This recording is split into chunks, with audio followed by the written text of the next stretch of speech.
Décembre, c'est aussi la date qu'attendent avec impatience les libraires contraints de fermer pendant ce confinement. Alors, pas toutes les librairies, certaines ont choisi de désobéir. C'est le cas de la librairie Autour du Livre à Cannes, librairie qu'Alain Griset, le délégué ministériel aux petites et moyennes entreprises, menaçait d'une fermeture administrative il y a quelques jours sur notre antenne.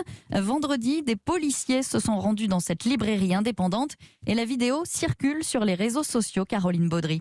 Nous résistons, monsieur. Sur les images, des piles de livres sur un comptoir, deux policiers à l'entrée de la boutique et cette libraire qui leur tient tête. Mon commerce est ouvert, monsieur. J'assume complètement mon acte. Je vous laisse, madame. Mais la police revient un peu plus tard, nous explique Florence Kammerman, la libraire de 52 ans. Cette fois, ils évacuent la boutique. Elle sera bientôt verbalisée. Pas de quoi effrayer la libraire indépendante qui se dit au pied du mur. Si ma librairie n'avait pas désobéi à l'ordre et avait fermé ses portes ou effectué juste un click and collect, nous aurions liquidé la librairie avant la fin de l'année. On résiste contre un système qui est quelque part un peu absurde. Nous ne sommes pas un lieu où les gens sont entassés les uns sur les autres. Nous faisons respecter justement ce protocole sanitaire. Donc nous avons contacté un avocat. Nous ne fermerons pas. Nous irons jusqu'au bout de notre démarche. Une démarche économique mais aussi philosophique, explique la propriétaire des lieux. Il n'y avait pas de raison de sacrifier les livres, notre culture, le travail d'auteur. Les librairies ne peuvent pas être fermées au public. Ce n'est pas tolérable.